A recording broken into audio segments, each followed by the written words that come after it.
Are you looking into travel routers and you just don't know which model to pick up? I got you covered.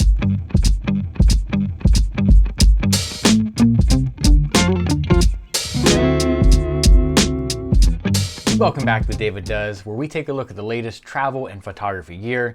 If you're new here, I appreciate you liking and subscribing so you're notified whenever I post something new. Previously, I put a video up regarding if a travel router is a good option for you. GL.iNet saw that video and said, hey, do you want to take a look at any of our other products? And I said, sure, actually. So they did send me all these products for free. I wanted to be fully transparent about that with you. At the end of this, I'm going to give away which router is my favorite out of this little showdown. And that's really what this video is. There's a couple different models here that I wanted to check out and really put them through their test and see, well, which one's best. I'm doing this video from the perspective of a traveler. I'm a network consultant by trade. I'm not going to really get into the nitty-gritty of how you configure this or any of that stuff, but really, what are the important factors if you're looking at this to take with you on your trips? There are plenty of videos out there on how you actually configure these and set them up. I even did a little bit of this in my last video, but definitely check those out if you're looking for this. I'm going to start with the Slate AX. This is the physically largest device out of the three. It does have the 2.4 and 5 gigahertz options and also the 3 Ethernet ports. That's the big difference about this one. It has 3 Ethernet ports. It is the most expensive out of the three at $102, and it's the one I have the most experience with. It's the one I've been traveling with the most. It's the first one I did a video on, and I think it's a really solid router. For me, I love that it's powered by USB-C. Everything I travel with at this point is USB-C, so I'm so happy I don't have to take another cord with me.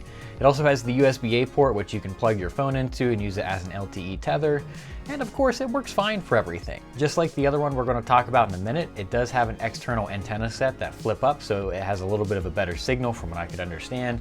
But they also flip down and they're very low profile, so when you're pulling it in and out of your bag, it's not going to snag and get caught on anything.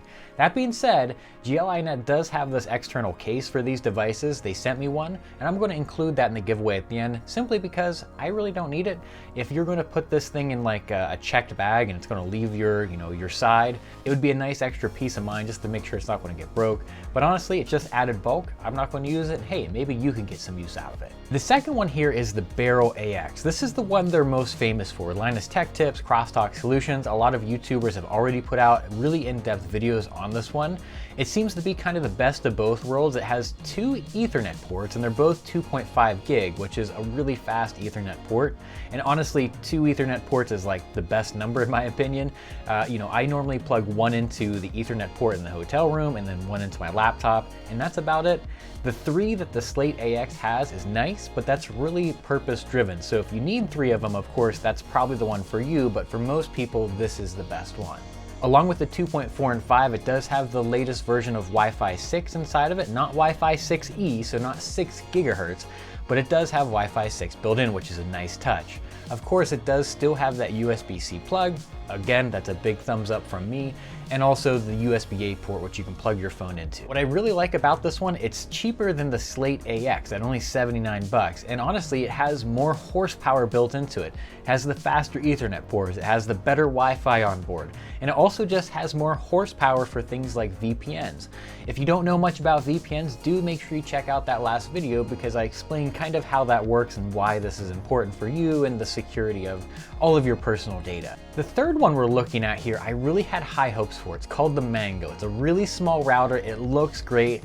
When I saw this on the website, I thought, man, this is perfect. I gotta try this. I'm really trying to slim down on what I take with me when I travel, and already a travel router is kind of extra.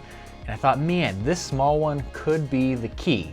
I got it in and I've been testing it, and I'm not really that impressed with it. Here's the specs on it. So it's $29, it's really cheap, but it has micro USB.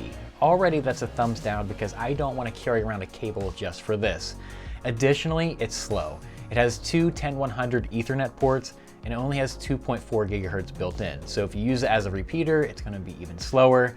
That being said, you may have a specific use case for it. It's inexpensive and it's small. It's just a little bit disappointing to me that, it doesn't work as well as I thought it should. I went ahead and stacked these all on top of each other. From a traveler's perspective, what you take with you and the size of it is super important. I didn't really see many other YouTubers that were stacking these on top of each other, so hopefully with this you can understand the size of these a little bit better. Now that we talked a little bit about the specs and the size, I want to tell you which one was my favorite and which one I'm going to give away to you. It's the Berryl AX. I think 2 Ethernet ports, the price point, the horsepower and the speeds of the ports built into this makes it the clear winner. It's the one I'm going to give away. I hope one of you guys gets it and enjoys it. I'm also going to include that little carrying case too. Like I said, I didn't really have a use for it. It's still brand new in the box. All of the information on how to sign up for the giveaway will be down in the description. If you have any questions about these routers, put them down in the comments, specifically if it's from the perspective of a traveler. I won't be able to offer too much technical support of how you do this or that, but there's really good documentation out there and there's many other YouTubers that specialize in that type of content. Hey, it's Future David. I wanted to give you a note. If you do need some technical support with this type of thing, I work for a company that may be able to help. It's Rogue Support. Now, I don't handle any of the tickets there myself beyond just managing the techs, but those guys are pretty good. If you're interested, check it out. Use my code below. Back to the show. However, if you have a question about the size or anything from the traveling aspect of this, about how I use it or anything like that, let me know. I'm a small YouTuber. I would love that type of interaction. I really appreciate your time. Thanks for watching and subscribing to David Does.